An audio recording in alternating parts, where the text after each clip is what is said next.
បាទសូមគោរពនឹងជំរាបសួរណែយរពូនអញ្ញងអាសេយ៉ូម៉ាណសផាំងកាប់សុំនីដា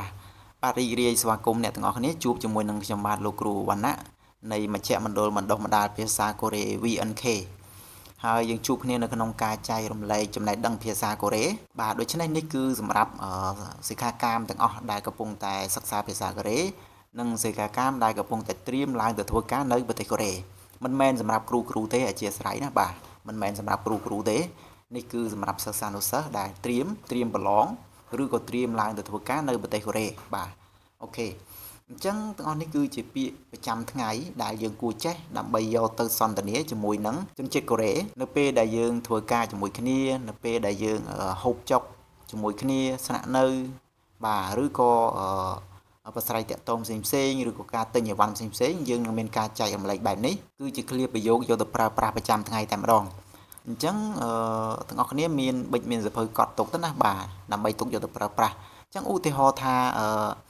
នៅពេលដែលយើងកំពុងតែធ្វើការហើយយើងចង់សុំមេការរបស់យើងសុំប្រធានរបស់យើងណាទៅបន្ទប់ទឹកមួយផ្លែតអញ្ចឹងយើងត្រូវនិយាយថា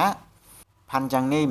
ហွာចាំងស៊ីរ៉េជុំថាញ៉អូកេសយ៉ូផាន់ចាំងនីមហွာចាំងស៊ីរ៉េជុំថាញ៉អូកេសយ៉ូ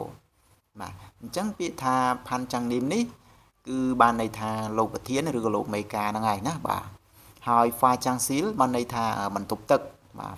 ហ្វាចាំងស៊ីរ៉េឯបន្ទប់ទឹកជុំនេះបន្តិចបាទថាញ៉ូអូកេសូយ៉ូបានន័យថាទៅហើយមកអញ្ចឹងសរុបចូលគ្នាមកដាក់ទៅបន្ទប់ទឹកមួយផ្លែតបាទ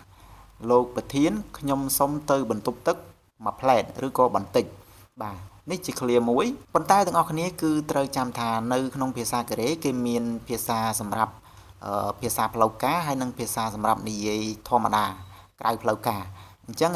ជនជាតិកូរ៉េគឺគេតែងតែនិយាយមកឃ្លាទៀតថា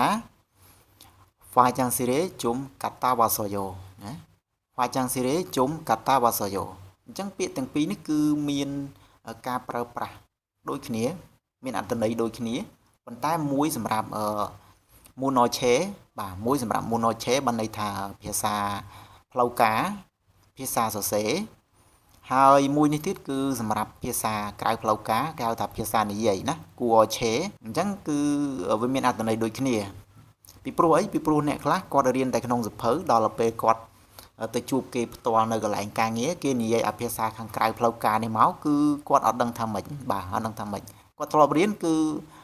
ហ្វាចាំងស៊ីរ៉េជុំថាញ៉ូអូកេសូយ៉ូជុំថាញ៉ូអូលកយេយ៉ូដល់គេចេញមកហ្វាចាំងស៊ីរ៉េជុំកាតាវ៉ាហ្វាចាំងស៊ីរ៉េជុំកាតាវ៉ាសូហ្វាចាំងស៊ីរ៉េជុំកាតាវ៉ាសូយ៉ូបាទដល់ចេញអញ្ចឹងមកគឺចាប់ផ្ដើមវគ្គបាទអញ្ចឹងថ្ងៃនេះយើងនឹងបានសិក្សាជាមួយគ្នាហើយខ្ញុំនឹងមានការចែករំលែកជាហោហាយជាបន្តបន្ទាប់អញ្ចឹងទៅណាអូខេតាហើយក៏យើងមានបន្តទៅទៀតដែរបាទឧទាហរណ៍ថានៅពេលដែលយើងបានវិលត្រឡប់មកវិញហើយណាមិនយើងទៅបន្ទប់ទឹកមិនអញ្ចឹងទេឥឡូវយើងវិលត្រឡប់មកវិញហើយយើងចង់ប្រាប់គេថា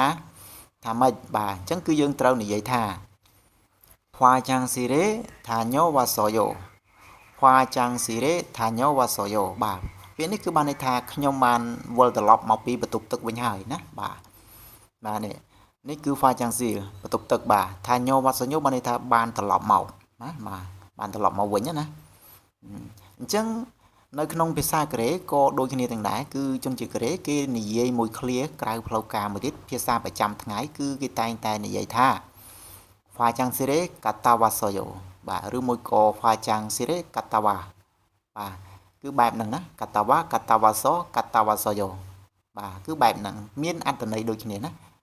ខ្ញុំបានត្រឡប់មកពីបន្ទប់ទឹកវិញហើយអូខេយើងនឹងមានបន្តទៀតទាំងអស់គ្នាបាទឧទាហរណ៍ថានៅពេលដែលយើងចង់សួរគេថាតើអ្នកទៅត្រឡប់មកពីណាគឺយើងត្រូវនិយាយថាអូឌីអេថាញ៉ូវ៉ាសូយ៉ូណាអូឌីអេថាញ៉ូវ៉ាសូយ៉ូណាអូឌីនេះបានន័យថាឯណា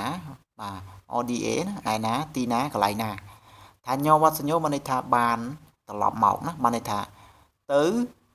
ហើយនឹងមកបានន័យថាទៅហើយនឹងមកណាបាទមកពីថានីដាហើយអានេះមកពីអូដាចឹងបានន័យថាការធ្វើដំណើរទៅត្រឡប់មកដល់គេភាសាកូរ៉េគេសរុបចូលគ្នាមកបានថាតើអ្នកទៅបានត្រឡប់មកពីណាបាទគឺបែបហ្នឹងហើយជនជាតិកូរ៉េក៏គេមានឃ្លាក្រៅផ្លូវការមួយទៀតដែរគេតែងតែនិយាយថាអូឌីអេកាតាវ៉ា ណា Ode katawa Ode katawasoyo បាទគឺអាចបែបហ្នឹងវាមានអត្ថន័យដូចគ្នាមួយនេះគឺគេហៅថា monoche ភាសាផ្លូវការរីឯមួយនេះវិញគេហៅថា kuoche ភាសាក្រៅផ្លូវការភាសានិយាយភាសាសរសេរអូខេតាអញ្ចឹងយើងមានជាបន្តបន្ទាប់ចឹងរហូតទាំងអស់គ្នាអញ្ចឹងនៅពេលដែលយើងទៅជួបគេគឺយើងនិយាយទៅយើងស្ដាប់បានដែរទោះជាគេនិយាយភាសាផ្លូវការក៏ដោយភាសាក្រៅផ្លូវការក៏ដោយក៏យើងអាចស្ដាប់បានដែរតាយើងទៅមួយទៀតហើយនៅពេលដែលយើងចង់ប្រាប់គេថាខ្ញុំទៅត្រឡប់មកពីផ្សារគឺយើងត្រូវនិយាយថា Si change thanyo wasoyo ណែ Si change thanyo wasoyo បាទ Si change នេះមានន័យថាឯផ្សារបាទឯផ្សារបាទ thanyo wasoyo នេះគឺបានន័យថាបានមកបាទទៅមកទៅហើយមកអញ្ចឹងមានន័យថាបានត្រឡប់មកបានត្រឡប់មកវិញណាបានត្រឡប់មកពីផ្សារនេះគឺភាសាសរសេរណាបាទភាសាផ្លូវការអញ្ចឹងយើងមានភាសានិយាយខាងក្រោមនេះមួយទៀតណាបាទគឺជនជាតិកូរ៉េគេនិយាយមួយបែបទៀតថា Si chang បាទ Si chang katawa មកគេបាត់ A ជួនកាលគេដាក់ A ជួនកាលគេដាក់ផងណានេះភាសាក្រៅផ្លូវការរបស់គេនេះណាបាទ Si chang e katawa Si chang e katawa soyo បាទ Si chang katawa គឺយើងនឹងឮបែបហ្នឹងអញ្ចឹងយើងនឹងដឹងណាអូគឺគេនិយាយបែបហ្នឹងបានន័យថាបានត្រឡប់មកពីផ្សារណាមកពីផ្សារវិញហើយអូខេតាអញ្ចឹងយើងនឹងជួបគ្នានៅក្នុងការចែករំលែកជាបន្តទៀតអរគុណអ្នកទាំងអស់គ្នាណែមជ្ឈមណ្ឌលបណ្ដុះបណ្ដាលភាសាកូរ៉េ VNK បង្រៀនសិស្សដើម្បីឲ្យសិស្សទទួលបាននូវគុណភាពមានគុណភាពមានសមត្ថភាពទើបប្រឡងជាប់